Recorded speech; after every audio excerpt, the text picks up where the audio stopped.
जहन्नम से क्या परवाह है। अल्लाहुम्मा सल्ली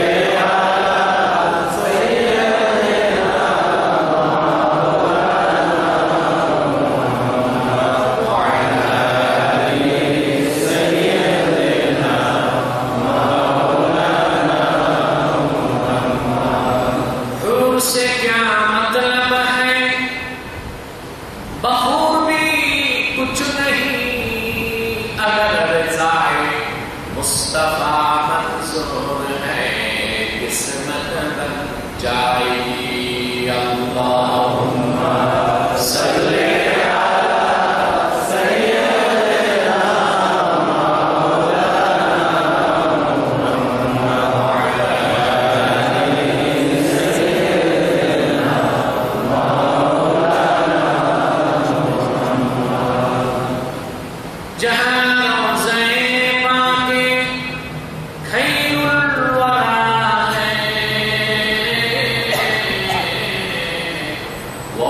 जन्नत नहीं है तो फिर और क्या है।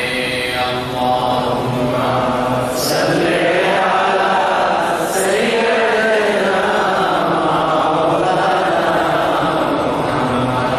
व अला आलि सय्यिदना मौलाना मुहम्मद।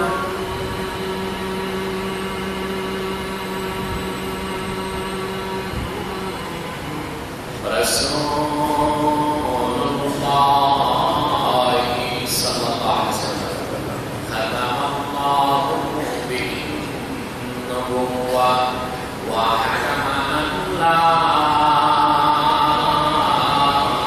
नबिय्या बअदहु कलामल मौला बिजमालिही कशफत दुजा बिजमालिही हसनत जमीआ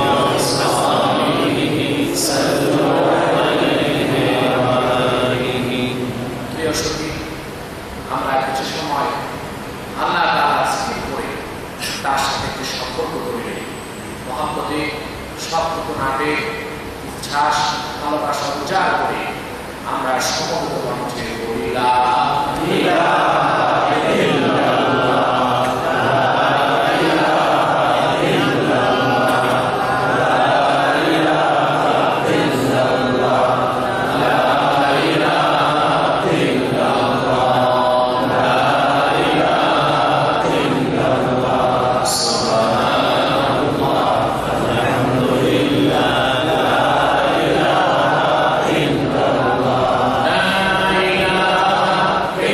Allah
মসজিদ মারুফ কর্তৃক আয়োজিত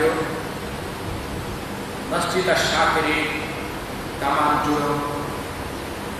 দামানজুরনে অনুষ্ঠিত আজকের ইসলামী মহাসম্মেলনের সম্মানিত সভাপতি হাজারাত ওলামায়ে কেরাম, তুলাবায়ে ইসলাম, বিভিন্ন জায়গা থেকে আগত আমার কর্মব্যস্ত মুসলমান ভাই বন্ধুগণ, সকলকে অন্তরের অন্তঃস্থল থেকে জ্ঞাপন করছি মোবারক। সব শুকরিয়া আল্লাহ সুবহানাহু ওয়া তাআলার জন্য, যিনি আজকে এই পবিত্র মুতাবাররাক বরকতময় একটি মাহফিলে আমাদের আশার বসার তৌফিক এনায়েত করেছেন। সেজন্য আসুন আমরা সকলে একবার অবনত চিত্তে হৃদয়ের আবেগ অনুভূতি উজাড় করে সমবেত বাচ্চা করি আলহামদুলিল্লাহ। তার চেয়ে অনেক অনেক অনেক বেশি দরুদ ও সালাম আল্লাহ সৃষ্টির প্রধান আকর্ষণ, বিশ্ব সভার সভাপতি, সমস্ত নবী রাসূলগণের মাথার মুকুট, শামসুল হিদায়াত, বদরুদ দুজা, সাইয়্যিদুস সালামাইন, ইমামুল মুরসালিন, খাতামুন নবিয়্যিন ওয়াল মুরসালিন, আফতাবুল কুব্বার, শাহনশাহ রিসালাত, সরকারে দো জাহান, সুলতানুল মদিনা, হুজুরে আকরাম, নূরে মুজাসসাম, নূরুন আলা নূর, সাইয়্যিদিনা হাবিবিনা শাফিঈনা মাওলানা মুহাম্মদ সাল্লাল্লাহু আলাইহি ওয়াসাল্লামের উপর আল্লাহ তাবারক ওয়া তাআলা যাকে আজ থেকে ১০০০ বছর আগে সর্বশ্রেষ্ঠ সর্বশেষ নবী ও রাসূল হিসেবে প্রেরণ করেছেন, যার পরে আজ পর্যন্ত পৃথিবীতে অবশ্যই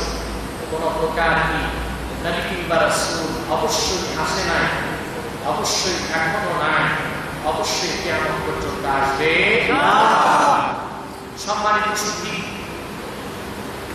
আপনারা প্রবাসী মুসলমান ভাই বন্ধুগণ, সহস্র ব্যস্ততার মধ্যে আজকের মাহফিলে পার্টিসিপেট করেছেন। আলহামদুলিল্লাহ, আল্লাহ আপনাদেরকে সে সুযোগ করে দিয়েছেন। সবার পক্ষে এই মাহফিলে আসা সম্ভব হয়নি। হাজার হাজার প্রবাসীর মধ্যে আল্লাহ তাআলা যাদেরকে নির্বাচন করেছেন তারাই এখানে আসার বসার তৌফিক লাভের ক্ষমতা হয়েছে। আমি শুনতে পেরেছি পর্দার আড়ালে আমার অনেক মা বোন আছেন, তাদেরকেও আমি অন্তরের অন্তঃস্থল থেকে মুবারক জ্ঞাপন করছি। মূলত আপনারা জানেন এ সময় বাংলাদেশে আমি খুব ব্যস্ত। ওয়াজ মাহফিলে ২০১৭ সাল পর্যন্ত আমার কোনো সুযোগ নেই। তারপর এখানে কিছু মুসলমান ভাই ও বন্ধু যারা এই দেশীয়, তাদের অত্যান্তিক প্রচেষ্টা এবং প্রবাসী কিছু ভাই এখানে আছেন, তাদের সম্মিলিত প্রচেষ্টা হিসেবে আজকে মাত্র ৩ দিনের জন্য আমি সিঙ্গাপুর সফরে এসেছি। আমার দুপুর 12:30 ফ্লাইটে চলে যাচ্ছে। এই চরম ব্যস্ততার মধ্যে আল্লাহ তাআলা বাংলাদেশের ভূখণ্ড থেকে হাজার হাজার কিলোমিটার দূরে কোরআনের দাওয়াত নিয়ে আসার তৌফিক দান আমাকে করেছেন। সেজন্য আমি অত্যন্ত নিজেকে ধন্য মনে করে থাকি। সেজন্য প্রতিবার আল্লাহ দরবারে আমার সুজুদ এবং অজস্র শুকরিয়া জ্ঞাপন করছি। প্রিয় সুধী, এখানে সময় অত্যন্ত সীমিত, যে কারণে খুব দীর্ঘ কথা বলার সুযোগ নেই। অবশ্য আমাদের মূল পর্ব এখনই শুরু হয়ে গেল এবং তা মাগরিবের আযান পর্যন্ত চলবে। বাদ মাগরিব এখানে স্থানীয়দের একটি প্রোগ্রাম আছে, তাহরিরের খাতমে তাহরির হবে, আর সবাই অ্যাটেন্ড করবেন আপনারা। সেই প্রোগ্রামটা আমাদেরই অংশ। বাদে এসা কিছু প্রশ্নোত্তর পর্ব থাকবে। আপনাদের যাদের কিছু জানা থাকবে, লিখিত প্রশ্ন আপনারা মাওলানা হাক্কানী সাহেবের কাছে জমা দেবেন। আমি সংক্ষেপে সেই প্রশ্নগুলোর উত্তর দেব। এরপর আমরা বিদায় মোনাজাত করে ইনশাআল্লাহ বাড়িতে চলে যাব ইনশাআল্লাহ। প্রিয় সুধী, আমি কোরআন কারীম সূরা আল-মায়েদা থেকে একটি আয়াতের অংশ বিশেষ তেলাওয়াত করেছি। এই অংশটুকু আবর্তন করে নির্ভরযোগ্য মুফাসসির ও মুহাদ্দিসগণের দৃষ্টিকোণ থেকে কিছু কথা আমি আপনাদের সামনে তুলে ধরার চেষ্টা করব। যদি আল্লাহ সুবহানাহু ওয়া তাআলা আমাকে আপনাদেরকে তৌফিক দান করেন, বলুন আল্লাহুম্মা আমিন। কাজে আমার ছোট্ট দুটো কথা। তার প্রথম কথা হচ্ছে, আমরা এখানে যারা এসেছি আসার পিছনে জাগতিক পার্থিব কোনো চাওয়া পাওয়া নাই। আমরা যারা এসেছি কেবলমাত্র আল্লাহ ও তার মাহবুব নূর নবী মুহাম্মদ সাল্লাল্লাহু আলাইহি ওয়াসাল্লামের রাজি ও খুশির জন্য এসেছি। ঠিক কিনা বলেন? সেজন্য আমরা এখানে আসার সাথে সাথেই আল্লাহ তাআলা খুশি হয়ে গেছে। ফেরেশতারা খুশি, কায়নাত খুশি, মাখলুকাত খুশি। কেবল একটি অভিশপ্ত পাপিষ্ঠ দুষ্ট আত্মা বদ্ধ হয়েছে। এখানে আমরা যদি বসে থাকি এবং আমাদের কর্মগুলো শেষ করে এশার করে মুনাজাত করে যাবো, এটা কিন্তু শয়তান চায় না। কারণ আজকে যদি আমরা মুনাজাত করে যাই রাতে, আমাদের কিসমত খুলে যেতে পারে, গুনাহ মাফ হয়ে যেতে পারে। কালকে রাতে আমরা প্রবাস জীবনে যত পাপ পতিতায় ডুবে আছি, এর মধ্যে আল্লাহর কাছে একটি ভালো কাজেও অংশগ্রহণ করেছি, তা হলো করতে পারবো। ঠিক কিনা বলে? এটা শয়তান মোটেও চায় না। সেজন্য শয়তান আমাদেরকে প্ররোচনা দিয়ে এই বরকতের মাহফিল থেকে বঞ্চিত করতে পারে, কিন্তু ন্যায় নিয়োগ থাকলে শয়তান আমাদের কাছে পরাস্ত হয়ে যাবে। আমরা এই ন্যায় নিয়োগ করে অভিশপ্ত শয়তানের নাপাক গালে একটা জমে দেখা করতে পারি ইনশাআল্লাহ। পারি ইনশাআল্লাহ। আমরা নিয়োগ করছি আজকে রাতে মুনাজাত করে গুনাহ মাফ করে নিষ্পাপ বেহেশতি আল্লাহ পাবে কারাম ফিরে যেতে চাই। আল্লাহ তাআলা কবুল করুন। আমিন। সম্মানিত সুধী, দ্বিতীয় কথা হচ্ছে, কথা বলার মতো পলিসি। একটি হচ্ছে কম সময় বেশি কথা, আরেকটি হচ্ছে বেশি সময় কম কথা। আজকে আমরা চলবো কম সময়ে বেশি কথা বলার পরিস্থিতি। যেহেতু আপনারা ব্যস্ত আর আমিও কালকে চলে যাচ্ছি, সেজন্য কম সময়ে আমরা কিছু বেশি কথা শোনার চেষ্টা করব। সেজন্য আমরা সময় কত হলো তা দেখবো না, কথা কি হলো সেই দিকে দৃষ্টিপাত করবো ইনশাআল্লাহ। আমার ভূমিকা আরেকটি কথা হচ্ছে, আমি দুটো জিনিস চাই আপনাদের কাছে। আপনারা একদমই ভয় পাবেন না যে আমি মনে কালেকশন করবো, সেটা আমি পারিও না। আমি যে জিনিসটি চাচ্ছি, প্রথম আপনাদের নিরবিচ্ছিন্ন মনোযোগ, এটা কি থাকবে ইনশাআল্লাহ? আর দ্বিতীয় যে জিনিস চাচ্ছি, আপনাদের ধৈর্য, এটা থাকবে ইনশাআল্লাহ। আর দেরি নয়, সরাসরি আমরা কোরআন থেকে কথা শুনবো। আমার সঙ্গে আপনারা তেলাওয়াত করুন, যেন প্রতিটি অক্ষরের নূর আল্লাহ তাআলা আমাদের সিনায় প্রতিষ্ঠিত করে দেয়। বলুন আল্লাহুম্মা আমিন। বলুন আউযু বিল্লাহি মিনাশ শাইতানির রাজীম। বিসমিল্লাহির রাহমানির রাহিম। আল-ইয়াওমা আকমালতু লাকুম দীনাকুম ওয়া আতমামতু আলাইকুম নি'মাতি ওয়া রাদিতু লাকুমুল ইসলাম দীনান। সাদাকাল্লাহু আযীম। বলুন সবাই সাদাকাল্লাহু আযীম ওয়া সাদাকা রাসূলুন নবিয়্যুল কারীম ওয়া নাহনু আলা যালিকা মিনাশ শাহিদিন ওয়াশ শাকিরিন ওয়ালহামদুলিল্লাহি রাব্বিল আলামিন। আজ থেকে 1000 বছর আগে আখিরি নবী নূর নবী আমার হযরত মুহাম্মদ সাল্লাল্লাহু আলাইহি ওয়াসাল্লাম বিদায় হজ্জে যখন আরাফার ময়দানে উপস্থিত হয়েছেন, বলেন আসর নামাজের শেষ সময়, মাগরিব নামাজের কিছু আগে রাসূল করিম সাল্লাল্লাহু আলাইহি ওয়াসাল্লাম মুসলিম পিঠে বসা ছিলেন। আমার সময় জিবরিল আল্লাহর পক্ষ থেকে পানি নিয়ে আসলেন। আল্লাহ তাআলা ঘোষণা করলেন, আল-ইয়াওমা আকমালতু লাকুম দীনাকুম, আজকের এই পবিত্র দিনে তোমাদের জন্য আমি মুহাম্মদ সাল্লাল্লাহু আলাইহি ওয়াসাল্লামের রক্ত ছাড়া দিন ইসলামকে পরিপূর্ণ করে দিলাম। সুবহানাল্লাহ। বলি সুবহানাল্লাহ। ওয়া আতমামতু আলাইকুম নি'মাতি, আর তোমাদের উপর আমার নিয়ামতকে তুমি সমাপ্ত করলাম। ওয়া রাদিতু লাকুমুল ইসলাম দীনান, আর সন্তুষ্ট চিত্তে একমাত্র আমি মুহাম্মদ সাল্লাল্লাহু আলাইহি ওয়াসাল্লামের দিনকে করলাম, গ্রহণ করলাম। সুবহানাল্লাহ। উসুলে তাফসীর বা কোরআন ব্যাখ্যার মূল নীতির অন্যতম নীতি হচ্ছে যে আয়াত থেকে বা যে সূরা থেকে ব্যাখ্যা হবে তার সপক্ষে যদি কোনো ফজিলত থাকে সেটাকে বলতে হবে। আমি যে আয়াতের ব্যাখ্যা করছি এর সপক্ষে একটি ফজিলত আমি শোনাচ্ছি। হযরত তারিক ইবনে শিহাব রাদিয়াল্লাহু তাআলা থেকে বলতেন, হাদিসটি আমি দেখেছি, হাদিসটি এসেছে বুখারী, মুসলিম, নাসাই, তাফসীর খাযেন, তাফসীর মাদারিক, ইবনে কাসীর, রুহুল মাআনি, এই সবগুলো কিতাবে হাদিসটি এসেছে। আপনি মনোযোগ দিয়ে শুনুন। وعن طارق بن شهاب رضي الله تعالى عنه قال جاء رجل من اليهود إلى عمر بن الخطاب رضي الله تعالى عنه فقال يا أمير المؤمنين آية في كتابكم تقرؤونها لو نزلت علينا معشر اليهود لاتخذنا ذلك اليوم عيدا. سبحان الله. সাউন্ড তো বোঝা যাচ্ছে?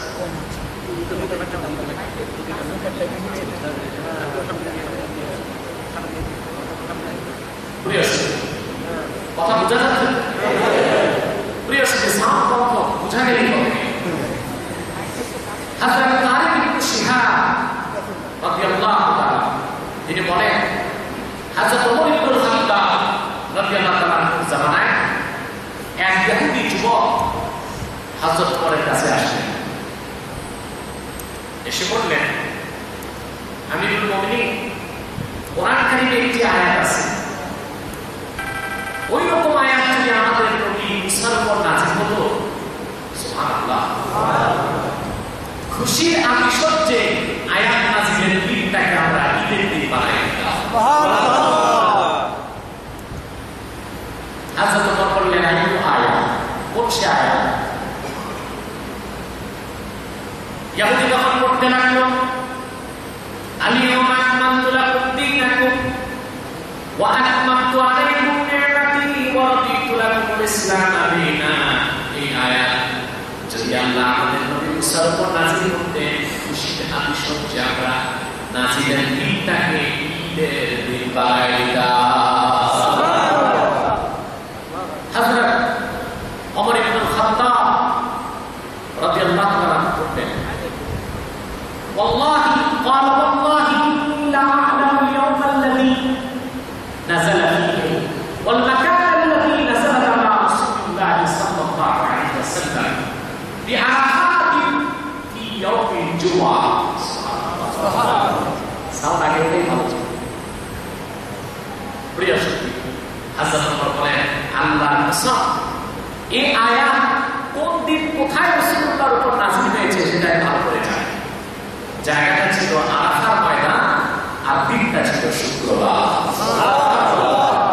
মানে হযরত ওমর বুঝালেন যে এমনিতেই তো দুই ঈদ ছিল, সেজন্য আর দ্বিতীয় ঈদ বানাবার প্রয়োজন আমাদের নাই। কথা বুঝতেছেন? আরেকটি হাদিস আব্দুল্লাহ বিন আব্বাস রাদিয়াল্লাহু তাআলা আনহু থেকে তিরমিজিতে এসেছে। وعن عبد الله بن عباس رضي الله تعالى عنهما أنه قرأ يوما اليوم أكملت لكم دينكم وأتممت عليكم نعمتي ورضيت لكم الإسلام دينا فإنه يهودي فقال لو نزلت هذه الآية علينا لاتخذناها عيدا. سبحان الله. حضرت عبد الله بن عباس রাদিয়াল্লাহু তাআলা আনহু তিনি একদিন আল-ইয়াওমা আকমালতু লাকুম এই আয়াত পড়তেছিলেন।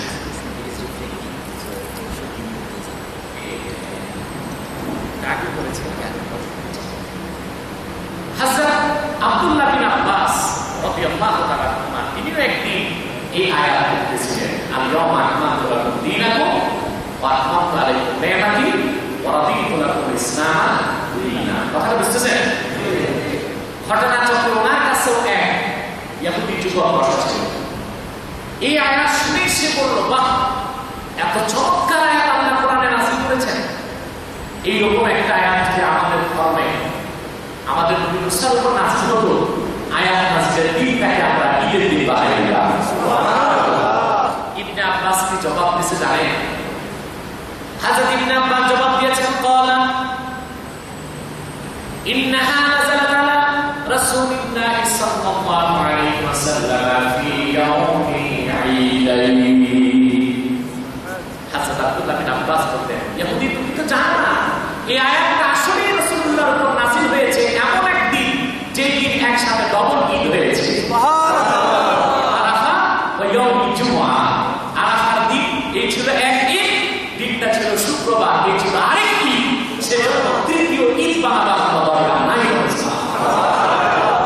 এই হাদিস থেকে আমরা তিনটা ফায়দা পাবো। কয়টা? তিনটা। জোরে বলেন। তিনটা। আমি তো আসলে বড় বড় গ্রাউন্ডে বক্তব্য রাখি যেখানে 10,000, 15,000, 20,000 মানুষ থাকে, সেজন্য কম মানুষ থাকলে আমার অনেকটা কষ্ট হয় এটাকে সেটিং করতে। কথা বুঝতে পেরেছেন? সেজন্য আপনাদের যথেষ্ট সহযোগিতা রাখবে, কারণ আপনারা তো এটা দেশে না বিদেশে প্রবাস জীবনে প্রচন্ড ব্যস্ততার মধ্যে আপনারা যে এসেছেন, স্যাক্রিফাইস করেছেন, এটার বিনিময়ে আমরা যে কি দিবেন তা বলার মতো কোনো শব্দ, কোনো ভাষা আমার কাছে নাই। প্রথম যে ফায়দা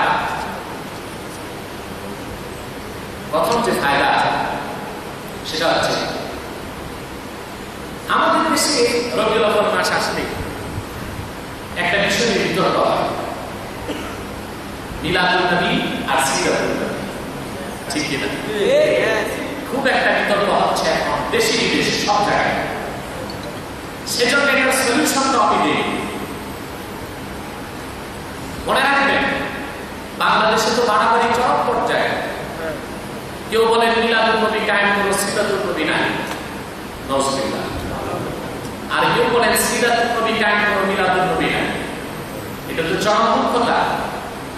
আরে মিলাদ যা, সিরাত তা। ঠিক কিনা? মিলাদ যা, মিলাদ যা, সিরাত তা।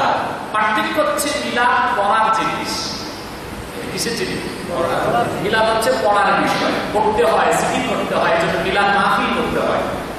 আর সিরাত হচ্ছে অনুসরণের বিষয়। আর কোনো ঝগড়া আছে? আওয়াজ করে বলেন। আমাদের দেশে শুধু নয়, আমি দেখেছি আরব বিশ্বে, এমনকি মাক্কাতুল মুকাররমাতেও, মদিনাতুত তাইয়্যিবাতেও রবিউল আউয়াল মাসে ঈদে মিলাদুন নবীর ব্যানারে মাহফিল হয়। সুবহানাল্লাহ। মক্কাতে কোথায় হয় তাও বলে দেই। আল্লাহর ঘর বাইতুল্লাহ থেকে 4 মাইল দূরে আর হুসাইফিয়া, সেখানে রাসূলুল্লাহ মেয়ে হযরত ফাতেমার এক বংশধর ছিলেন আল্লামা শেখ মালিক আল-আলাবী রাহমাতুল্লাহ, যিনি 18 বছর কাবার ঘরের সামনে বুখারী শরীফ পড়িয়েছেন। তার খানকাতে প্রতি সোমবার রাতে মিলাদ কিয়াম হয়। আমি অংশগ্রহণ করেছি এবার বছর, এবং সেখানে ঈদে মিলাদুন নবী মাহফিল হয়। মিশরে হয়, ইন্দোনেশিয়াতে হয়, মালয়েশিয়াতে হয়, সুদানে হয়, তারপরে আপনার লিবিয়াতে হয়, সব জায়গায় হচ্ছে। এটা বিতর্কের কিছু নয়। প্রশ্ন করা হয় ঈদে মিলাদুন নবী এই ঈদ আবার কোন ঈদ? বলে কিনা? কথা বুঝেন না যে এই ঈদ আবার কোন ঈদ? ঈদ তো দুইটাই, একটা ঈদুল ফিতর আর একটা ঈদুল আযহা। আপনারা আমার এই ঈদ কোথায় পেলেন? পারিভাষিক অর্থে ঈদ দুইটাই, একটা ঈদুল ফিতর আর একটা ঈদুল আযহা। কিন্তু শাব্দিক অর্থে হাদিসে 12টা দিনকে ঈদের দিন বলা হয়েছে। কয়টা দিনকে? সেজন্য আপনার জন্ম যেদিন হয়েছে ওই দিনটা আপনার ঈদের দিন। এমনকি যেদিন আপনি বিয়ে করছেন, যখন আরুস, আপনার বিয়ের দিনটা ওটা আপনার ঈদের দিন। আসলে ঈদ অর্থ কি তাই আমরা জানি না। আমি আরবি যত প্রসিদ্ধ অভিধান আছে এগুলোকে এক করছি। কামুস, লিসানুল আরব, মুহতারুস সিহাহ, আল-মুজামুল ওয়াসিত, তারপরে আল-মুফরাদা, এই সবগুলোকে এক করে ঈদের একটা সংজ্ঞা নির্ধারণ করেছে। আমি বলবো যেই ঘটনা ঘটে একবার মনে পড়ে বারবার, মনে পড়ে যতবার আনন্দ লাগে ততবার, তাকে বলা হয় ঈদ।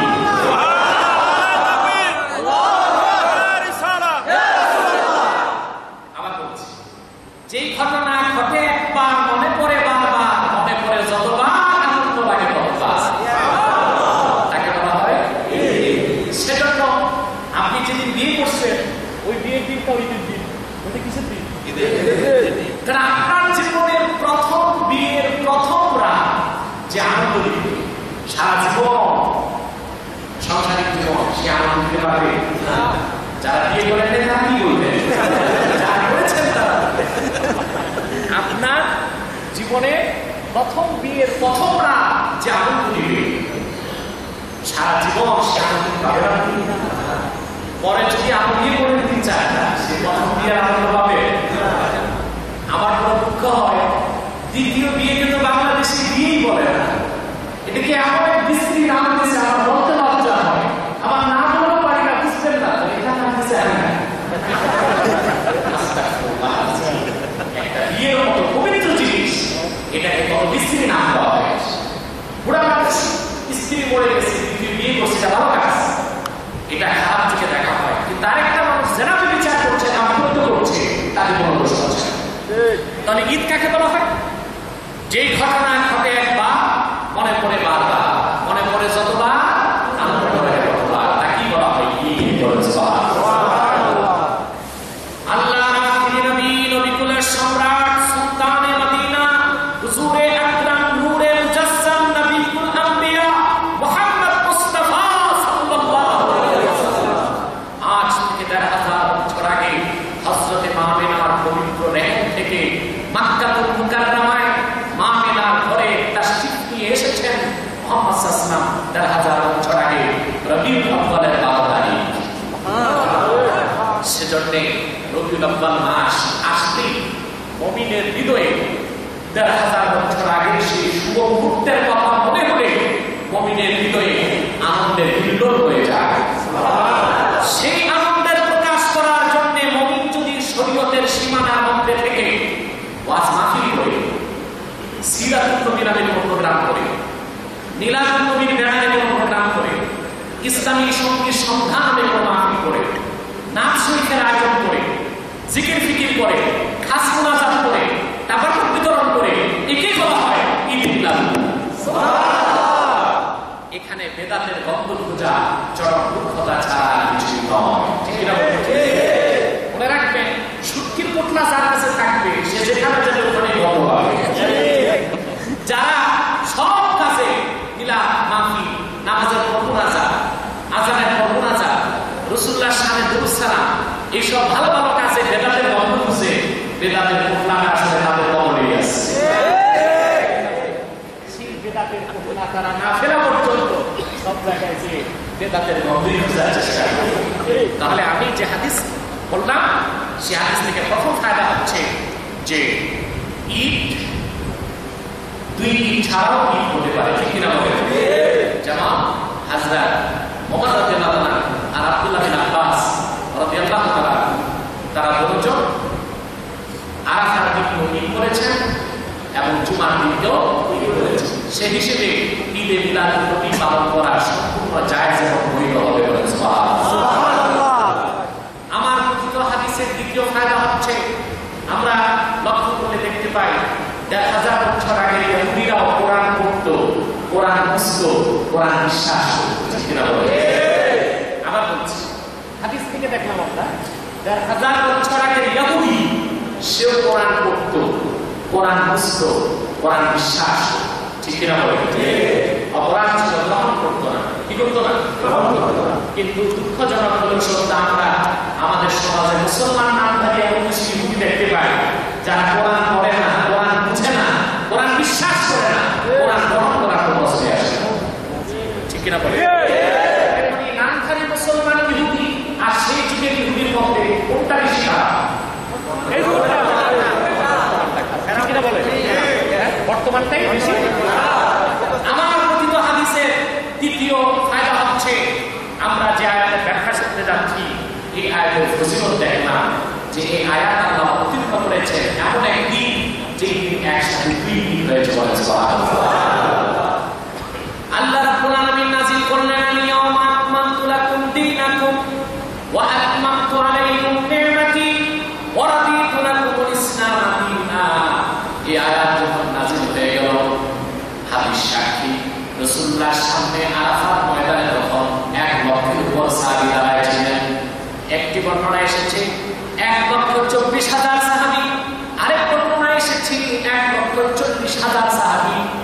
সমস্ত সাহাবী আনন্দের আতিশয্যা প্রহারা, কারণ এই আয়াতের মাধ্যমে আল্লাহ ইসলামকে সার্টিফাইড করেছেন, পরিপূর্ণ করেছেন, পরিসমাপ্ত করেছেন। আর আখিরি নবী মুহাম্মদ সাল্লাল্লাহু আলাইহি ওয়াসাল্লামের দ্বীনকে গ্রহণ করবে যারা, সেই উম্মতে মুহাম্মদীকে আল্লাহ তাআলা স্বীকৃতি দিয়েছেন। আনন্দের চোটে সাহাবায়ে কেরাম আল্লাহর প্রশংসায় মশগুল হয়ে গেলেন। কিন্তু দেখা গেল শুধু একজন সাহাবী অঝড় দ্বারায় যার চোখ থেকে পানি ঝরে ঝরে বুকটা ভিজে গেল, তিনি আর কেউ নন, তিনি আবু বকর সিদ্দিক রাদিয়াল্লাহু তাআলা। কাঁদতে কাঁদতে তিনি বেকরার হয়ে গেলেন। রাসূল করিম সাল্লাল্লাহু আলাইহি ওয়াসাল্লাম তাকে ডাক দিয়ে বললেন, মা ইউবিকা ইয়া আবু বকর, হে আবু বকর, সবাই আনন্দে আত্মহারা, তুমি কেন কান্না করছো, কি কারণ? সিদ্দিক একবার বললেন, ইয়া রাসূলুল্লাহ ইয়া হাবিবাল্লাহ, আপনার অন্য সাহাবীগণ এই আয়াত নাযিলের কারণে যতটুকু আনন্দ পেয়েছে, আমি তো মানুষের কম আনন্দিত নই।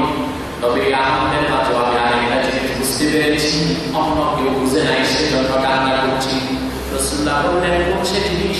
তিনি বললেন, ইয়া রাসূলুল্লাহ ইয়া হাবিবাল্লাহ, আপনি আল্লাহর সর্বশ্রেষ্ঠ সর্বশেষ নবী ও রাসূল, আপনার আগে 1 লক্ষের উপর নবী রাসূল এসেছেন, দ্বীন পরিপূর্ণ হয় নাই। কারণ আপনি যখন এসেছেন আল্লাহ দ্বীন পরিপূর্ণ করেছেন, আপনার আগে কারো দ্বারা আল্লাহ দ্বীন পরিপূর্ণ করেন নাই। আপনার দ্বারা আল্লাহ দ্বীনকে পরিপূর্ণ করেছেন, তার মানে আপনার দায়িত্ব পরিপূর্ণ হয়ে গেছে। দায়িত্ব যেহেতু পূর্ণ হয়ে গেছে, আমি বুঝতেছি আর বেশি দিন আপনি আমাদের কাছে থাকবেন না, রফিকে আলা আল্লাহর সাক্ষাতে চলে যাবেন। ইমামে খাযিন তাফসীর খাযিনে বর্ণনা করেন, এই আয়াত নাযিলের মাত্র 81 দিন পর আল্লাহ রাব্বুল আলামিনের হাবিব মুহাম্মদ সাল্লাল্লাহু আলাইহি ওয়াসাল্লাম উম্মতকে একত্রিত করে আল্লাহ রাব্বুল আলামিন মাসুকের কাছে মুহাম্মদ সাল্লাল্লাহু আলাইহি ওয়াসাল্লাম চলে গেলেন। সেজন্য সিদ্দিক আকবর অঝর ধারায় কান্না করছিলেন। প্রিয় সুধী, এই আয়াতের মধ্যে আল্লাহ তাআলা ইসলামকে পরিপূর্ণভাবে সার্টিফাইড করে দিয়েছেন। আল-ইয়াওমা আকমালতু লাকুম দীনাকুম, আমি ইসলামকে আজকে পরিপূর্ণ করলাম। সুবহানাল্লাহ। এই ইসলাম মুহাম্মদ সাল্লাল্লাহু আলাইহি ওয়াসাল্লামের দ্বীন একেবারেই পরিপূর্ণ জীবন বিধান। সুবহানাল্লাহ। আল্লাহ পরিপূর্ণ করে দিয়েছেন 1000 বছরের ইসলামকে। যে ইসলামের মধ্যে কোনো বক্রতা নাই, কোনো অস্পষ্টতা নাই, কোনো ধ্যান নাই, কোনো স্যাট নাই। সুবহানাল্লাহ। ঠিক আছে? কোনো স্যাট আছে? আমাদের দেশের একজন কিছু ভণ্ডপীর আছে, শরীয়ত বিরোধী কাজ করে। যেমন অনেক ভণ্ডপীর দেখা যায় বাংলাদেশে একটু খুব বেশি নামাজ পড়ে। জিজ্ঞেস করে নামাজ পড়েন না কেন? ভ্যাট আছে, দাঁড়িয়ে নাই, তো দাঁড়িয়ে নাই তো ভ্যাট আছে। হোক্কা খায়, হোক্কা খাচ্ছে কেন? ভ্যাট আছে। মুসলমান ইসলামে কোনো ভ্যাট নাই, কোনো ছ্যাট নাই। ইসলাম পরিপূর্ণ এবং সুস্পষ্ট, যেখানে কোনো বক্রতা নাই, স্পষ্টতা নাই। আল্লাহ নির্দেশ করেছেন, আমি তোমাদের জন্য এমন একটা দিন দেখে যাচ্ছি, লাইলুহা ওয়া নাহারুহা সাওয়া, যে ইসলামের দিন যেমন রাত তেমন, রাত যেমন দিন যেমন। সুবহানাল্লাহ। ইসলামের মধ্যে কোনো বক্রতা নাই, কোনো স্পষ্টতা নাই, কোনো ধরনের রহস্যাবৃত কিছু নাই, কোনো ভেদ নাই, কোনো ছেদ নাই, যা আছে সব স্পষ্ট বলে। আমরা মুহাম্মদ সাল্লাল্লাহু আলাইহি ওয়াসাল্লাম 1000 বছর আগে যে দিন উপহার দিয়েছেন, সেই দিনকে গ্রহণ করে মুহাম্মদ সাল্লাল্লাহু আলাইহি ওয়াসাল্লামের উম্মত হতে পেরেছি। ঠিক না বলেন? নাকি পারিবারিক সূত্রে হয়ে গেছে? দিনকে গ্রহণ করে আমরা উম্মত হয়েছি। মুসলমান একটি জিনিস চিন্তা করে দেখছেন, আল্লাহর কত বড় দয়া অনুগ্রহ আমাদের উপর, আল্লাহর কত বড় দয়া অনুগ্রহ আমাদের উপর, যে আমরা বিনা দরখাস্তে মুহাম্মদ সাল্লাল্লাহু আলাইহি ওয়াসাল্লামের উম্মত হয়ে গেছি। ঠিক না? আমাদের কোনো অ্যাপ্লিকেশন ছিল? কথা বলেন না।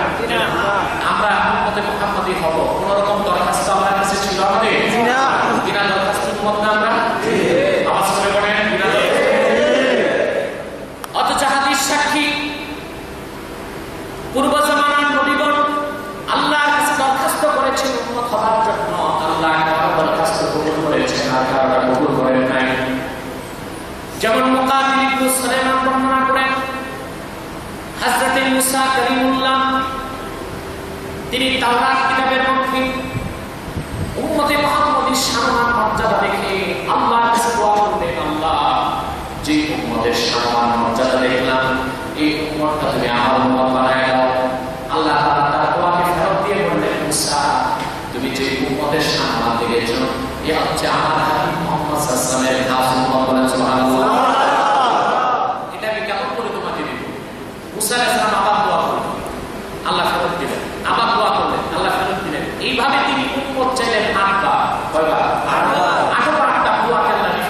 দিলেন যে না, এটা এমন এক দোয়া করতেছো যেটা কবুল হওয়ার কথা নয়। বুখারী শরীফের রুআতদের মধ্যে প্রসিদ্ধ রাবী মুকাতিল বিন সুলাইমান বর্ণনা করেন, হাত্তা তামান্না মুসা আন ইয়াকুনা মিন উম্মতি মুহাম্মদ। নবম্বর মুসা নবী হাত তুলে আল্লাহকে বললেন, তাহলে আল্লাহ তাআলা আর আমি উম্মত চাই না, তুমি আমি মুসাকে মুহাম্মদ সাল্লাল্লাহু আলাইহি ওয়াসাল্লামের উম্মত হিসেবে শুমার করে নাও।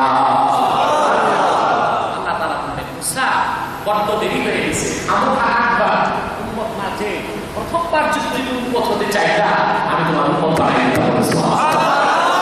তাহলে দেখেন মুসা নবী দরখাস্ত করে উম্মত হতে পারেন নাই। হযরত ঈসা রূহুল্লাহ তার এই ঘটনা ভালো করে জানা ছিল, ঠিক কি না? এই জন্য তিনি সবসময় দোয়া করছেন। ইমাম জালালউদ্দিন সুয়ুতী রাহমাতুল্লাহ আল হাবিবিল ফাতাওয়ার মধ্যে লিখেছেন, হযরত ঈসা সবসময় আল্লাহর কাছে দোয়া করছেন, আল্লাহুম্মা জাআলনি মিন উম্মতি মুহাম্মদ সাল্লাল্লাহু আলাইহি ওয়াসাল্লাম। আয় আল্লাহ, তুমি আমাকে মুহাম্মদ সাল্লাল্লাহু আলাইহি ওয়াসাল্লামের উম্মত বানায় দাও। আল্লাহ তার দোয়াকে কবুল করেছেন। ইহুদিরা হত্যা করতে পারে নাই, সরাসরি আল্লাহ হযরত ঈসাকে চৌথা আকাশের মধ্যে ওয়াইটের মধ্যে রেখে দিয়েছেন। কিয়ামতের আগে দাজ্জালকে হত্যা করার জন্য তিনি অবতরণ করবেন, নবী হিসেবে নয়, আমাদের উম্মতি ভাই হিসেবে। হযরত ঈসা রূহুল্লাহকে ইহুদিরা হত্যা করতে পারে আছে না? তাকে যখন হত্যা করতে গেল আল্লাহ অরিজিনাল ঈসাকে আকাশে তুলে দিলেন। ওরা দেখতে ঈসার মধ্যে একজনকে জবাই করছে, জবাই করে বলল ঈসা শেষ। আল্লাহ বললেন না, যেটা মারছে এটা ঈসা না, এটা ঈসা। ঈসা কোথায়? আকাশে। কিয়ামতের আগে দামেস্কের জামে মসজিদের ছাদে আল্লাহকে অবতরণ করা হবে। তবে তবে তবে নবী হিসেবে নয়, আমাদের মতো উম্মত হিসেবে। সুবহানাল্লাহ। আরেকবার বলি সুবহানাল্লাহ। আমাদের দেশে কিছু বিভ্রান্ত সৃষ্টিকারী বক্তা আছে, তারা বলে থাকে, একজন আছে সিলেট এলাকায় খুব বিভ্রান্ত সৃষ্টি করছেন বাংলাদেশে। এরকম বলে যে ঈসা রূহুল্লাহ যখন নামবেন আকাশ থেকে নবী হিসেবে, আমার মনে হয় সে ইসলামের বিদ্বেষী তারা তাদের পয়সা খেয়ে দালালি করে রেখেছে, ঠিক কিনা? আহলে সুন্নাত জামাতের আকীদা ঈসা রূহুল্লাহ তিনি উম্মত হিসেবে আসবেন, যেটা হানাফি মাযহাবের সবচেয়ে প্রসিদ্ধ আকীদার কিতাব শারহুল ফিকহিল আকবার। কি নাম? শারহুল ফিকহিল আকবার, যেটা মূল মতন লিখেছেন ইমাম আযম আবু হানিফা রাহমাতুল্লাহ নিজে, ওইটার নাম আল ওয়াসিয়া। আর এটা ব্যাখ্যা লিখেছেন হযরত মোল্লা আলী কারি, প্রায় 250 পৃষ্ঠা। দারুল নাফায়েস লেবানন বৈরুতের ছাপ শারহুল ফিকহিল আকবার 229 পৃষ্ঠায় স্পষ্ট লেখা আছে, হযরত ইমাম মাহদীর প্রকাশ ঘটবে কিয়ামতের আগে হারামাইন শরীফে। কোথায়? হারামাইন শরীফে। প্রথমবারই তাকে 70,000 লোক বায়াত দিবে, জিহাদের বায়াত দিবে। সুবহানাল্লাহ। এই লোক নিয়ে তিনি আসবেন জিহাদ করতে দামেস্কে। প্রথম চোখের জিহাদে 3 ভাগ মুসলমান শহীদ হয়ে যাবে। সামান্য কিছু মুসলমান নিয়ে তিনি দামেস্ক, মানে বর্তমান সিরিয়া, দামেস্কের জামে মসজিদের ভিতরে অবরুদ্ধ হয়ে যায়। হঠাৎ খবর পাবেন দাজ্জাল বের হয়েছে। হযরত ঈসা রূহুল্লাহ তখন নামেন নাই। ইমাম মাহদী মসজিদের ভিতরে স্থির হয়ে যাবে, দাজ্জাল বের হয়ে গেছে, কি করবে? আসর নামাজের একামত হয়ে যাবে, আযান হয়ে যাবে, আযানের পরে একামত হয়ে যাবে। ইমাম মাহদী মসজিদের মেহরাবে দাঁড়ায় থাকবেন, জামাত শুরু হবে না। মুসল্লিরা বলবে জামাত শুরু হচ্ছে না কেন? তিনি বলবেন আমি খবর পেয়েছি আমার ভাই ঈসা রূহুল্লাহ মসজিদের ছাদে রয়েছে, তিনি আসতে জামাত। মুসল্লিগণ দৌড়িয়ে বাইরে যাবেন, যে দেখবেন সত্যি হযরত ঈসা রূহুল্লাহ সিঁড়ি দিয়ে নামতেছে। তিনি ভিতরে ঢুকবেন। শারহুল ফিকহিল আকবার 229 পৃষ্ঠায় লেখা আছে, ফায়ুশিরুল মাহদী ইলা ঈসা ইবনে মারইয়াম বিতাকাদ্দুম। হযরত ইমাম মাহদী হযরত ঈসাকে ইশারা করবেন, হুজুর একামত হয়ে গেছে, আমরা অপেক্ষায় ছিলাম, আপনি নামাজ পড়ান। হযরত ঈসা বলবেন যে না, আমি নামাজ পড়াবো না, নামাজ আপনি পড়াবেন, আমি পিছনে পড়ব। সেখানে লেখা আছে, ফায়াক্তাদি বিহি লিয়াসহাবা মুতাবিআতাহু লিনাবিয়িনা মুহাম্মদ সাল্লাল্লাহু আলাইহি ওয়াসাল্লাম। একমাত্র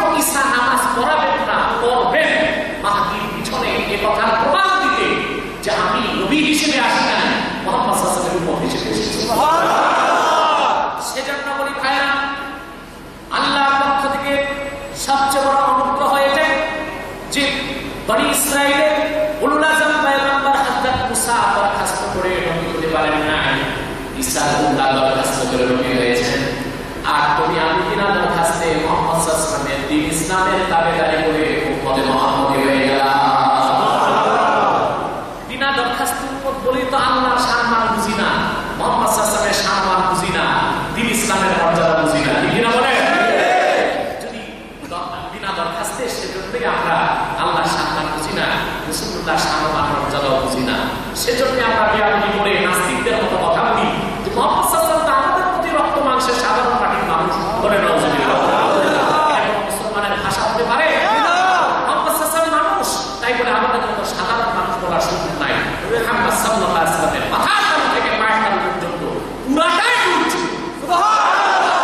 রাসূলুল্লাহর কোনো তুলনা হতে পারে না, সুবহানাল্লাহ।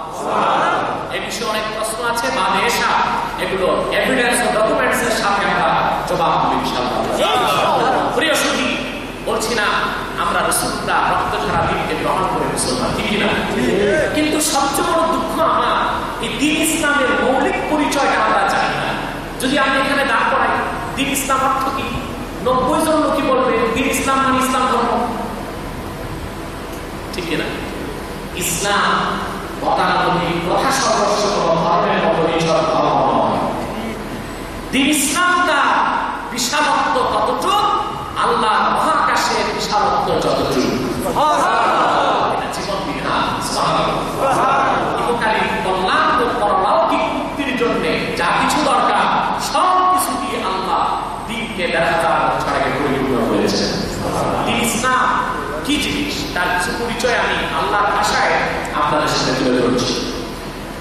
দ্বীন ইসলামের পরিচয় দিতে যে আল্লাহ তাআলা বলেন, লা ইকরাহা ফিদ-দীন ক্বাদ তাবায়্যানা আর-রুশদু মিনাল গায়য়্যি ফামান ইয়াকফুর বিত-তাগুতি ওয়া yu'মিন বিল্লাহি ফাকাদ ইসতামসাকা বির-রুকবাতিল উসকা।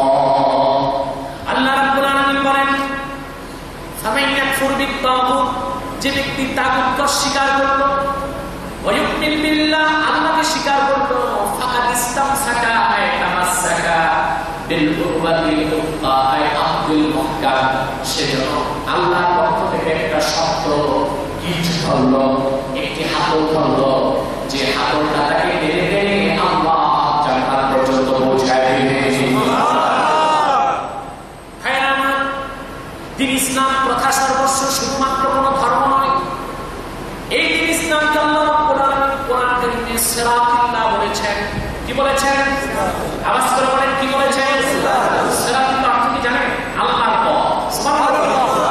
দ্বীন ইসলাম কার পথ? আল্লাহর পথ। আল্লাহ বলেন, সিরাতিল্লাহিল্লাযী লাহু মুলকুস সামাওয়াতি ওয়া মা ফিল আরদি আলা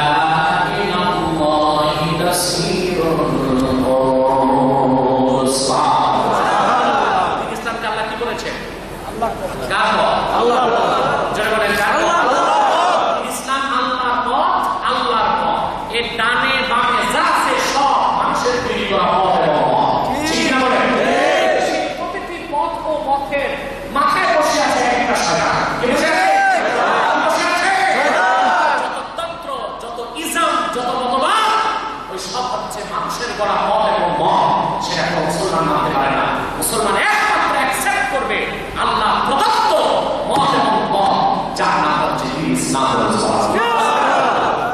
ভাইয়েরা আমার, দ্বীন ইসলামের পরিচয় দিতে যে আল্লাহ তাআলা মাত্র দ্বীন ইসলামকে নূর বলেছেন। কি বলেছেন? নূর। আল্লাহ তাআলা বলেন, আলিফ লাম রা কিতাবুন আনজালনাহু ইলাইকা লিতুখরিজান নাস মিনাজ যুলুমাতি ইলান নূর। আল্লাহ তাআলা বলেন, আলিফ লাম রা, মুহাম্মদ সাল্লাল্লাহু আলাইহি ওয়াসাল্লাম এই কোরআন আপনার উপর অবতীর্ণ করেছি যেন আপনি গোটা মানব জাতিকে অন্ধকার সমূহের ভিতর থেকে বের করে একটি আলো, একটি নূরের দিকে আনতে পারেন, যে নূরের নাম হলো দ্বীন ইসলাম। আল্লাহ রাব্বুল আলামিন দ্বীন ইসলামকে শুধুমাত্র নূর বলেন নাই, দ্বীন ইসলামকে তিনি নূরুল্লাহ বলেছেন।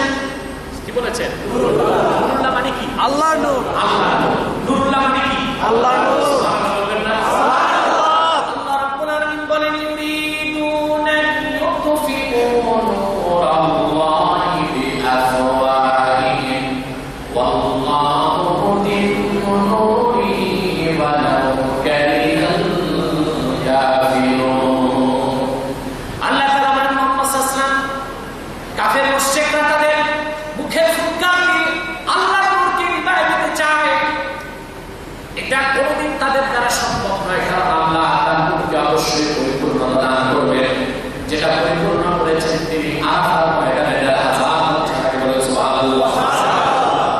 আল্লাহ দ্বীন ইসলামকে হচ্ছে নূরুল্লাহ। কি বলেছেন? নূরুল্লাহ। সুবহানাল্লাহ। শুধু নূরুল্লাহ বলেন নাই, আল্লাহ দ্বীন ইসলামকে বলছেন দ্বীনুল্লাহ।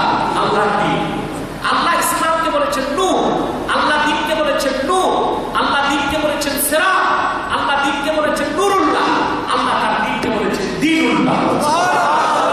পৃথিবীতে অন্যান্য ধর্মগুলোর নাম কি? ইহুদি ধর্ম। নাম থেকে বোঝা যায় ধর্মের উৎস হচ্ছে ইহুদি। খ্রিস্টান ধর্ম, নাম থেকে বোঝা যায় ধর্মের উৎস কি? খ্রিস্টান। বৌদ্ধ ধর্ম, নাম থেকে বোঝা যায় ধর্মের উৎস হচ্ছে বৌদ্ধ। হিন্দু ধর্ম, নাম থেকে বোঝা যায় যে ধর্মের উৎস হচ্ছে কি? হিন্দু। কিন্তু আল্লাহ দ্বীন ইসলামের সম্পর্কটা মুসলমানের সাথে করেন নাই, আল্লাহ তার দ্বীনের নামটা সংযোজন করে দিয়েছেন তার নামের সাথে।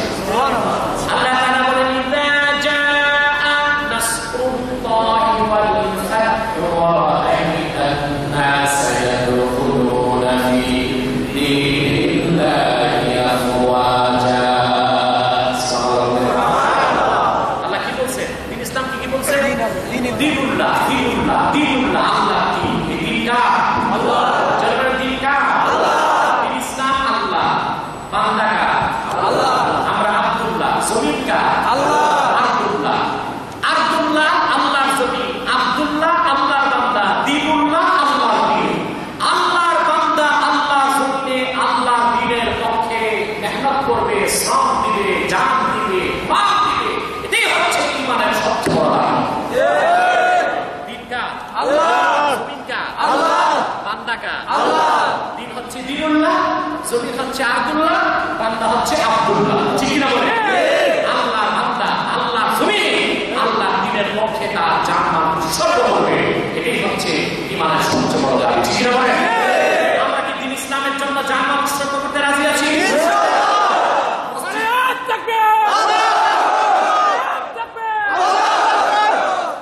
মসজিদ বানানো কি দ্বীনের কাজ না দুনিয়ার কাজ? জোরে বলেন। সিঙ্গাপুরের জমিনে আরেকটি মসজিদ গড়ে উঠুক, এটা কি আপনারা চান? সিঙ্গাপুরের মাটিতে আরেকটি মসজিদ গড়ে উঠুক, এটা কি আপনারা চান? আল মারুফ মসজিদ তৈরি করতে প্রায় 25 মিলিয়ন কত? 25 বিলিয়ন ডলার লাগবে। হ্যাঁ, 2.5 বিলিয়ন ডলার লাগবে। আরো প্রয়োজন সে ব্যবস্থাটা এই দেশি মুসলমানদের সাথে, আমাদের দেশে মুসলমানদের অংশগ্রহণ করতে রাজি আছেন? আমরা আজকে প্রত্যেকে অংশগ্রহণ করবো ইনশাআল্লাহ। আমি দিব আপনাদের প্রত্যেককে আল মারুফ মসজিদের নির্মাণ কাজে অংশগ্রহণ করতে হবে। 2.5 বিলিয়ন টোটাল খরচ লাগবে, এর মধ্যে 1.8 বিলিয়ন হয়ে গেছে। বাকিটা আমরা ইনশাআল্লাহ পূরণ করবো। পারবেন ইনশাআল্লাহ? আল্লাহ দ্বীন আল্লাহ পরিপূর্ণ করে দিয়েছেন 1000 বছর আগে। তার আখিরি নবী নূর নবী মুহাম্মদ সাল্লাল্লাহু আলাইহি ওয়াসাল্লামকে প্রেরণ করে বলেন সুবহানাল্লাহ। আওয়াজ করে বলেন সুবহানাল্লাহ। সেই দ্বীন ইসলাম তিনটি জিনিসের সমষ্টি। খুব ভালো করে বুঝেন, আজকে দ্বীনটাকে বুঝে নেন তাহলে দ্বীনটা বুঝতে পারবেন। তিনটি জিনিসের সমষ্টির নাম দ্বীন ইসলাম। কত জিনিস? আওয়াজ করে বলেন কত জিনিস? একটা হচ্ছে ঈমান, আরেকটা হচ্ছে ইসলাম, আরেকটা হচ্ছে ইহসান, একটা হচ্ছে ঈমান, আরেকটা হচ্ছে ইসলাম, আরেকটা হচ্ছে ইহসান। এই তিনটির সমষ্টির নাম হচ্ছে ইসলাম। বলে সুবহানাল্লাহ। হাদিসে জিবরিল থেকে দেখা যায় হযরত জিবরিল আমিন রাসূল করিম সাল্লাল্লাহু আলাইহি ওয়াসাল্লামের খেদমতে একদিন এসে মানুষের সুরতে প্রশ্ন করলেন, আখবিরনি আনিল ঈমান, ঈমান কি জিনিস আমাকে বলুন। আল্লাহ জবাব দিলেন। আবার প্রশ্ন করলেন আখবিরনি আনিল ইসলাম, ইসলাম কি জিনিস আমাকে বলুন। আল্লাহ জবাব দিলেন। আবার প্রশ্ন করলেন আখবিরনি আনিল ইহসান, ইহসান কি জিনিস আমাকে বলুন। রাসূলুল্লাহ জবাব দিলেন। জিবরিল যখন চলে গেলেন আল্লাহ সাল্লাল্লাহু আলাইহি ওয়াসাল্লাম হযরত ওমরকে ডাক দিয়ে বললেন, ওমর আমাকে যে লোকটি প্রশ্ন করলো আমি জবাব দিলাম, লোকটাকে তুমি চিনছো নাকি? হযরত ওমর বললেন, এই লোকটি কোনদিন আমি দেখি নাই। আল্লাহ হাবিব বললেন, ফাইন্নাহু জিবরিল আতাকুম ওয়াআল্লিমুকুম দীনাকুম, এই লোকটি আল্লাহর ফেরেশতা হযরত জিবরিল মানুষের সুরতে আমার কদমের সামনে বসে প্রশ্ন করে করে উত্তর নিয়ে তোমাদেরকে দ্বীন শিক্ষা দেওয়ার জন্য এসেছেন। বলে সুবহানাল্লাহ। রাসূল করিম সাল্লাল্লাহু আলাইহি ওয়াসাল্লাম কয়টা জিনিসকে দ্বীন বললেন? ঈমান, ইসলাম, ইহসান। ঈমান, ইসলাম, ইহসান। এখন এই তিনটি জিনিসের সংজ্ঞা আমি সংক্ষেপে দিয়ে দিচ্ছি। হাদিসের ভাষায় দিয়ে দীর্ঘ সময় লাগবে, আমি আমার ভাষাতেই দিচ্ছি। এই তিনটি জিনিসের সংজ্ঞা। ঈমান কি জিনিস? ঈমান হচ্ছে আল্লাহর কোরআনের শুরু থেকে শেষ বিসমিল্লাহ বা থেকে মিনাল জিন্নাতি ওয়ান নাসের সিল পর্যন্ত 6666 খানা আয়াতে প্রতিটি বাক্যের, প্রতিটি শব্দের, প্রতিটি অক্ষর বিনা প্রশ্নে চোখ বন্ধ করে সাহাবায়ে কেরামের মতো বিশ্বাস করার নাম করে ঈমান। আপনারা ডিস্টার্ব করবেন না, আমি অনুরোধ করছি। স্বেচ্ছাসেবকরা বসে থাকেন। মসজিদের কালেকশনের সময় আমি নিজেই যথেষ্ট সময় দিব ইনশাআল্লাহ। আপনারা যারা আসবেন কুশল বিনিময় এখন নয়, মুসাফা এখন নয়, মুনাজাতের পর করবেন। এখন চুপচাপ এসে বসে যান। ঈমান আবার বলছি, আল্লাহর কোরআনের শুরু থেকে শেষ বিসমিল্লাহর বা থেকে মিনাল জিন্নাতি ওয়ান নাসের সিন পর্যন্ত 6666 খানা আয়াতে প্রতিটি বাক্যের, প্রতিটি শব্দের, প্রতিটি অক্ষর বিনা প্রশ্নে চোখ বন্ধ করে সাহাবায়ে কেরামের মতো বিশ্বাস করা নাম হলো ঈমান। পক্ষান্তরে এই ঈমান যার এই ঈমান আসলো তার হচ্ছে মুমিন। তার নাম কি? মুমিন। তার নাম কি? মুমিন। আল্লাহ পৃথিবীর সব মানুষকে তিনটা ভাগে ভাগ করেছে। কয়টা ভাগ? তিনটা। মুমিন, মুনাফিক, কাফের। মুমিন, মুনাফিক, কাফের। সেজন্য তিন নামে তিনি সূরা নাযিল করেছেন। মুমিনের নামে সূরা আল মুমিনুন, মুনাফিকের নামে সূরা আল মুনাফিকুন, কাফেরের নামে সূরা আল কাফিরুন। হয় আপনি মুমিন হবেন, নয় মুনাফিক হবেন, নয় কাফের হবেন। চতুর্থ নিরপেক্ষ কোনো অবস্থান আল্লাহর কোরআন স্বীকৃতি দেয় না। কথা বুঝতে পেরেছেন? তাহলে মুমিনকে পুরো কোরআনকে যে বিশ্বাস করবে অক্ষরে অক্ষরে, সহিহ হাদিস সবগুলোকে যে বিশ্বাস করবে অক্ষরে অক্ষরে, আর ব্যাখ্যা রাখবে সাহাবায়ে কেরাম। কার ব্যাখ্যা? সাহাবায়ে কেরাম। আপনি আল্লাহকে বিশ্বাস করবেন, তাহলেই হবে না। আল্লাহর ব্যাপারে আপনার ধারণা হতে হবে সাহাবায়ে কেরাম। ঠিক না বলেন? যেমন 1000 বছর আগে ইহুদিরা বলতো আমরা আল্লাহকে বিশ্বাস করি। আল্লাহ বলেন তোমাদের ঈমানকে আমি ঈমান হিসেবে স্বীকৃতি দেই না। কারণ ওরা বলতো আল্লাহর আকার আছে। আউযুবিল্লাহ। আল্লাহর আকার আছে না? আল্লাহর আকার।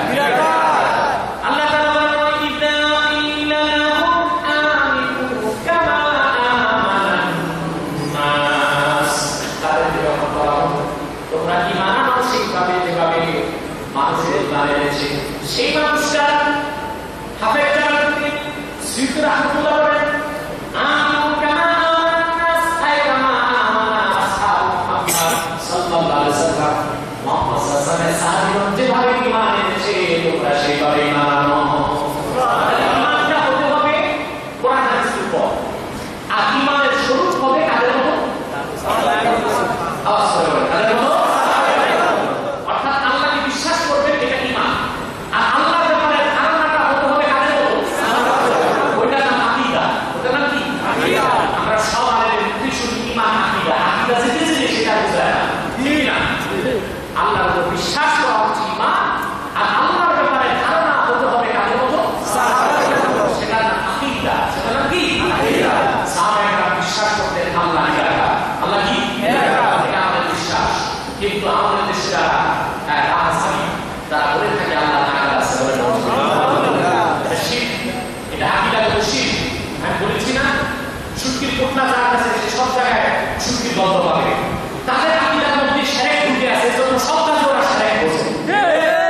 যার কোনো দৃষ্টান্ত নাই, যার কোনো মিসাল নাই, যার কোনো আকার নাই, তাকে বলা হয় আজিজ বলে সুবহানাল্লাহ। আল্লাহ দেহ থেকে পবিত্র, আকার থেকে পবিত্র বলে সুবহানাল্লাহ। বলতে পারেন কোরআনে তো আল্লাহ হাতের কথা বলছেন না? ইয়াদুল্লাহি ফাওকা আইদিহিম, তাদের হাতের উপর আল্লাহর হাত। আল্লাহর হাত আর আমাদের হাত একরকম নয়। সুবহানাল্লাহ। আল্লাহ সিকার মধ্যে ইমাম আযম লিখেছেন, ফালাহু ইয়াদুন লাইসা কাআইদিনা ওয়ালাহু ওয়াজহুন লাইসা কাউজুহিনা ওয়ালাহু রিজলুন লাইসা কাআরজুলিনা লাইসা কামিসলিহি শাই। আল্লাহর হাত আছে, সেটা আমার তোমার মতো হাত নয়। আল্লাহর চেহারা আছে, সেটা তোমার আমার মতো চেহারা নয়। আল্লাহর পা আছে, সেটা তোমার আমার মতো পা নয়। কামা ইয়াদিকু বিশানিহি, খোদার যেরকম হাত থাকা দরকার ওইরকম হাত আছে। সুবহানাল্লাহ। যেরকম পা থাকা দরকার ওইরকম পা আছে। সুবহানাল্লাহ। সেটা পা চাকরি বিশিষ্ট হাত নয়। মুহাম্মদ সাল্লাল্লাহু আলাইহি ওয়াসাল্লামের উপর ঈমান আনতে হবে সাহাবায়ে কেরামের মতো। অর্থাৎ নবীজি মুহাম্মদ সাল্লাল্লাহু আলাইহি ওয়াসাল্লামের ব্যাপারে ১,৫০০ বছর আগে সাহাবায়ে কেরামের যেরকম ধারণা ছিল ওই রকম ধারণার সাথে মুহাম্মদ সাল্লাল্লাহু আলাইহি ওয়াসাল্লামের উপর ঈমান আনতে হবে। ঠিক না বলেন? সাহাবায়ে কেরাম বিশ্বাস করতেন মুহাম্মদ সাল্লাল্লাহু আলাইহি ওয়াসাল্লাম হায়াতুন নবী। আমাদের বিশ্বাস কি? হায়াতুন নবী। আওয়াজ করে বলেন, আমাদের বিশ্বাস কি? যদি মুহাম্মদ সাল্লাল্লাহু আলাইহি ওয়াসাল্লাম হায়াতুন নবী এই কথা কেউ স্বীকার না করে, তাকে মুসলমান বলার কোনো সুযোগ নাই। রাসূলুল্লাহ সাল্লাল্লাহু আলাইহি ওয়াসাল্লাম যে হায়াতুন নবী, একটা দলিল দিব আমি। জি। সহিহ মুসলিম থেকে দিচ্ছি, সহিহুল মুসলিম। নাম শুনছেন? জি। আমাদের নামাজি বন্ধুরা তো বুখারী মুসলিম ছাড়া হাদিসই মানে না। এজন্য আমি বেশি দলিল নেই বুখারী আর মুসলিম থেকে। কথা বুঝেন নাই? সহিহুল মুসলিম, মাকতাবাতুর রুশ, সৌদি আরব রিয়াদের ছাপ, দ্বিতীয় খণ্ড, 610 পৃষ্ঠা হাদিস।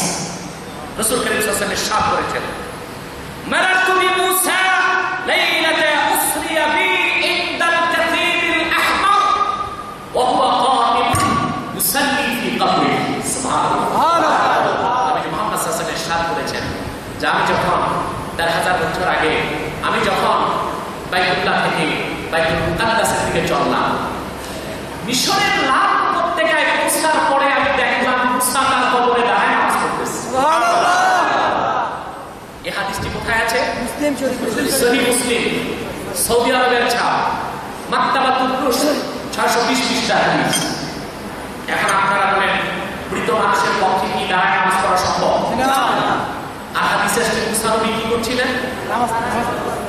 বসে বসে শুয়ে শুয়ে মুসা কার কবরে মরানা জিন্দা।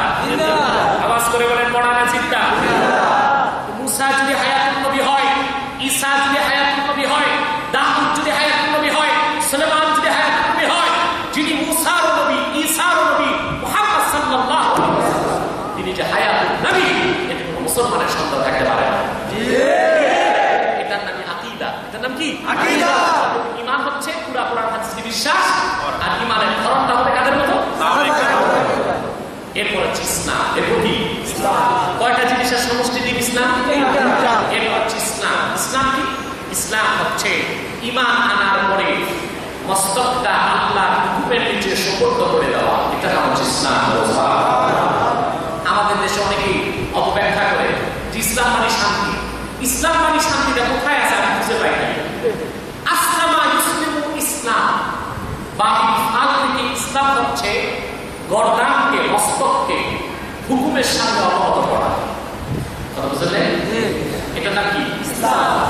তবে আল্লাহ হুকুমের সামনে মস্তক নত করলেই দো জাহানে শান্তি, সেজন্য ইসলামকে শান্তি ধর্ম। কোন অর্থে যে শান্তি এটার বলে না, বলে ইসলাম মানে শান্তি, কিন্তু কিভাবে কোন অর্থে শান্তি এটার বলে না। আল্লাহ রাব্বুল আলামিন ইব্রাহিম খলিলকে বললেন, আসলিম, তুমি আত্মসমর্পণ করো। তার মানে ইমাম বাগাবী তার তাফসীরে লিখেছেন, ফাউনিস উমুরাক, তুমি তোমার সমস্ত কাজকর্ম আল্লাহর হুকুমের নিচে সুপর্দ করে দাও। হযরত ইব্রাহিম বললেন, আসলামতু লিরাব্বিল আলামিন, অর্থাৎ আমি আমার সব কিছু, উঠা বসা, চলন বলন, খাওয়া দাওয়া, ঘুম নিদ্রা, সব কিছুকে আল্লাহর হুকুমে তাবেদার করে দাও। সুবহানাল্লাহ। এটার নাম ইসলাম। এটার নাম কি? ইসলাম। ইসলাম কি রকম হবে? আল্লাহ কোরআনে শিক্ষা দিয়েছেন। আল্লাহ বলেন, কুল ইন্না সালাতি ওয়া নুসুকি ওয়া মাহইয়ায়া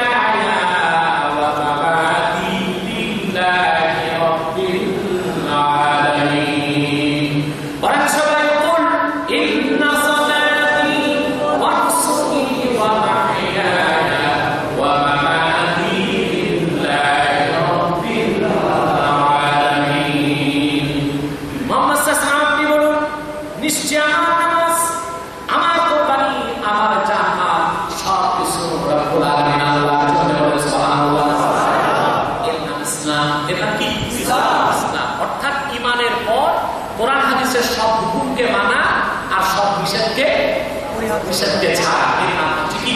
ইসলাম, যেটাকে বলা হয় ইমতিসালুল মাহমুরাত ওয়া ইজতিনাবুল মাহজুরাত।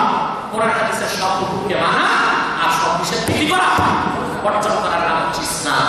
তাহলে ঈমান কি তা বুঝলেন, ইসলাম কি তাও বুঝলেন, ঠিক কি না? বুঝতে পারছেন? এখন রইল কি? ইহসান কি? সুবহানাল্লাহ, সুবহানাল্লাহ। আমি পুরো দিন ইসলামটা ব্যাখ্যা দিচ্ছি, বুঝতে হবে আপনাদের।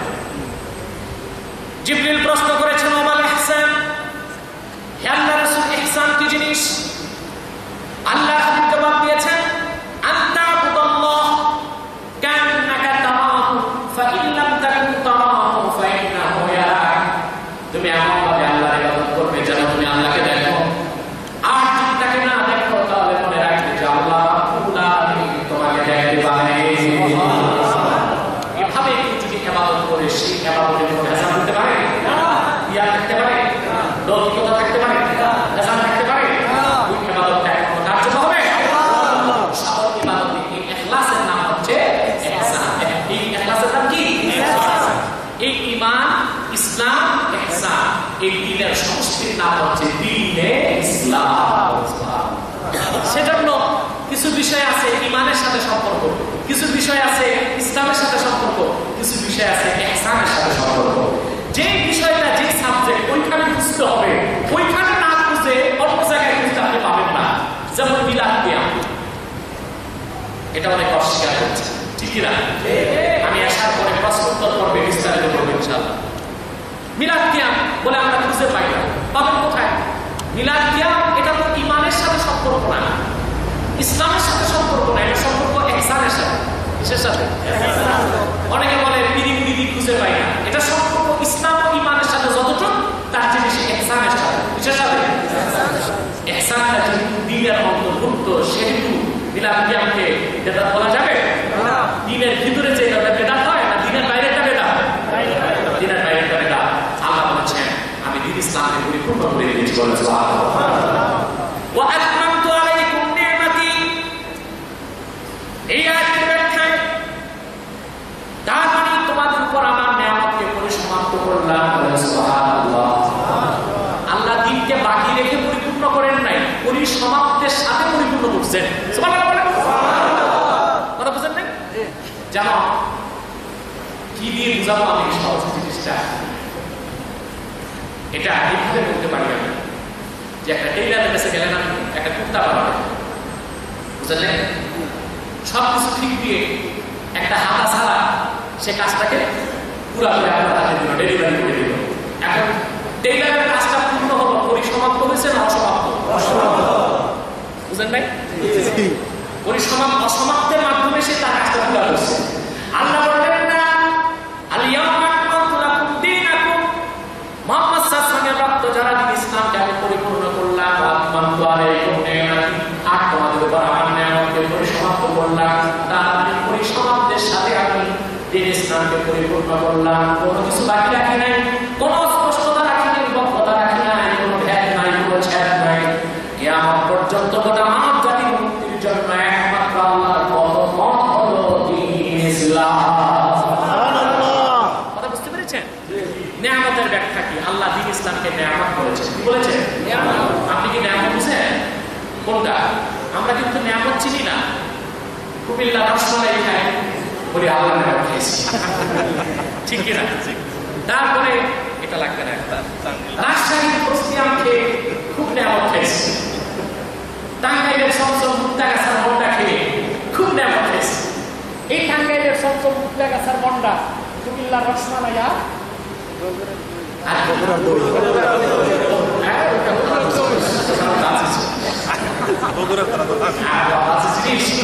আপনার রসমালাই সিঙ্গাপুরে কি আছে? কিছু তো আছে স্পেশাল। একটা ফল খেয়েছিলাম আমি, একটা প্রচন্ড গন্ধ আছে, সেটাই হোক। এই রসমালাই, এই চমচম, মন্ডা, এগুলো একটা আল্লাহর নিয়ামত না, এগুলো হচ্ছে নিয়ামত লাভ করার উপাদান। এগুলো কি নিয়ামত? কোথায়? সুবহানাল্লাহ। ইমাম বাযাবি তার তাফসীরে লিখেছেন, আন-নি'মাতু হিয়াল হালাতুল্লাতী ইয়াস্তালিজু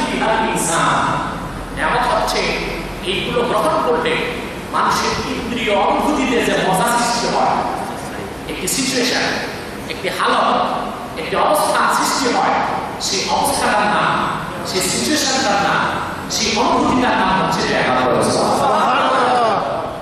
আপনারা আলেমদের মুখে শুনেছেন কিয়ামতের আগে নিয়ামত একটা একটা উঠে যাবে, ঠিক না? তার কাছে দেখতে পাই পদ্মা ইলিশ আছে, ঠিক কিনা? আর ফসলি মাছ, কিন্তু এখন কি আর পদ্মা ইলিশে সেই গ্রাম আছে? আগে ভাজলে তো 7 গ্রাম গল্প ছড়া, এখন যিনি ভাজেন উনি পায়। আর রাজশাহী ফসলি এখন আর মাছি বসে, অবশ্য মাছি বসে না, আরেকটা কারণ আছে, আমরা যে বাঙালিরা আলাদা ভিটামিন দিচ্ছি ভয়ে, ভয়ে বসে না, এই কারণে মাছি বসা হয়তো আসে। আর বাংলাদেশে আমি দেখেছি সব কিছুতে ভেজাল হয়ে গেছে, 2টা জিনিসে এখন ভেজাল মুক্ত আছে, একটা ফরমালিন আর একটা ভেজাল করার জিনিস আমরা ভেজাল করি নাই, এটাও আমাদের জাতি হিসেবে কর্মবিধিত নয়। একটা তো বলতে পারবো 2টা জিনিস আছে ভেজাল করি, এছাড়া বিষ খেয়ে যে মানুষ আত্মহত্যা করবে সেই সূত্র বিশাল মতো ভেজাল আছে। আমি একটা কৌতুক শুনেছি, এক ছেলে পড়াশোনা করে ভালো অফিসার হয়ে গেছে, এখন চাকরি পেয়েছে ঢাকা, ফ্যাক্টরি থেকে কাজ করে এসেছে, সেটা নেছে, বউটাই একা এসে রান্না করে খেতে হবে, কিচেন রুমে ঢুকছে, চুলা অন করে দেখে গ্যাস নাই, মনটা কষ্ট লাগলো, তার খাওয়া দাওয়া আজকে হবে না, বললেই খাবো, গরম লাগতেছে, দেখি গোসল করে আসে, বাথরুমে ঢুকে দেখে পানি নেই, বাচ্চা পানি আসতে পছন্দ, একটু বিস্তার শুনে সুইচ অন করছে, ফ্যান চালাতে দেখে কারেন্ট নেই, সব মানে আমিও লাগে দোকানে গিয়ে কয়েক টুকরা ইঁদুরের বৃষ্টি আসে, সবাইকে এসএমএস করছে, তোমাদের সাথে গিয়ে আমার বিদায় কথা, কালকে আমার আমি বলে যাচ্ছি, কয়েক টুকরা ইঁদুরের বৃষ্টি চোখ বন্ধ করছে, ঘন্টা 2 পরে দেখে কিছু হয়তো মাথাটা একটু ঝিমঝিম করতেছে, ঘুম থেকে উঠে দৌড়ে গেছে দোকানদারের কাছে, হাবিজ দিবা কি বৃষ্টি সব কাজ করে, কাজ করে কিন্তু বলে মানে ইঁদুর তোমার থেকে আমি করতে দিচ্ছি, এই আগে অরিজিনাল জিনিস আছে না, কিন্তু রেজাল্ট হয়ে গেছে, আপনি বলেন না ওটা 10 টাকা কেজি করতে পারেন, আপনারা একদিক দিয়ে বেঁচে গেছেন, সিঙ্গাপুরে রেজাল্ট মতো জিনিস আছে, ঠিক কিনা? টাকাটা খাওয়ানো নাই, আল্লাহ তাআলা হেফাজত করুন, আমিন। নেয়ামতটা হচ্ছে সেই সিচুয়েশন বা অবস্থানের নাম যেটা আল্লাহ পৃথিবী সৃষ্টি করেন, আর সেটা সৃষ্টি করেই খাদ্য গ্রহণ করলে, নেয়ামতের প্রদান গ্রহণ করলে আমরা সাহায্য বোধ করি, সুবহানাল্লাহ। আল্লাহ বলেছেন ওয়াহমাদু আলাইকুম নি'মাতি, আল্লাহর পক্ষ থেকে বিশ্ব মানবতার জন্য শ্রেষ্ঠ নেয়ামত দিন ইসলাম, যেটাকে আল্লাহ 1000 বছর আগে পরিপূর্ণ করে দিয়েছেন, সুবহানাল্লাহ। তারপর আল্লাহ রাব্বুল আলামিন বলেন ওয়ারাদিতু লাকুমুল ইসলাম দীনা, সুবহানাল্লাহ।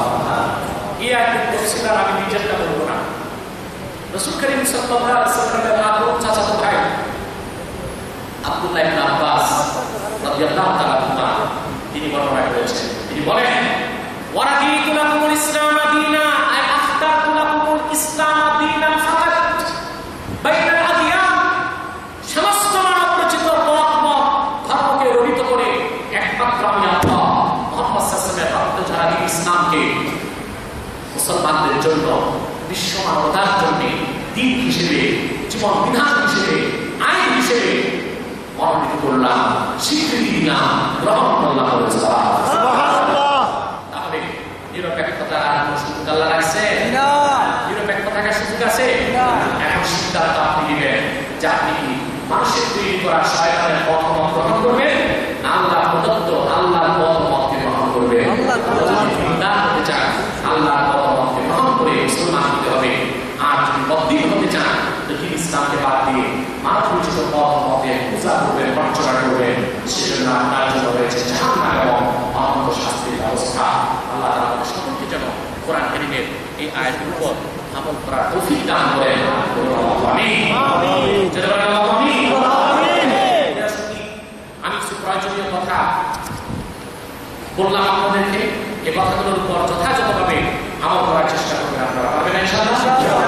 এছাড়া প্রবাস জীবনে আপনাদেরকে সতর্ক করে দেওয়া আমার দায়িত্ব এবং কর্তব্য। আপনারা এখানে আছেন, দিনদারির উপর থাকার চেষ্টা করবেন, আর নিজেদের মধ্যে কোনো দলাদলি কুন্দল এখানেও করবেন না, দেশেও করবেন না। কথা বুঝতে পারছেন? আমার দেশে এবং বিদেশে এই কনসেপ্টটা সবসময় আমি আমার প্রবাসী ভাইদেরকে বলে থাকি যে আমরা যে দলই করি না কেন মুসলমান হিসেবে আমরা মিলেমিশে থাকবো, পারবো না ইনশাআল্লাহ। দলীয় মতভেদ তো থাকতেই পারে, তোমার এখানেও তো বিভিন্ন দলের লোক আছে না, কেউ আওয়ামী লীগ, কেউ বিএনপি, কেউ জাতীয় পার্টি, কেউ জামাত। কিন্তু এখানে কোনো মিছিল আছে, মিটিং আছে, হরতাল আছে, পিকেটিং আছে, মারামারি আছে নাই, কারণ একটি লোকে এখানে দলের পরিচয় আসছে না, যারা এসেছেন তাদের একই পরিচয়, আমরা মুসলমান। ঠিক কিনা বলেন?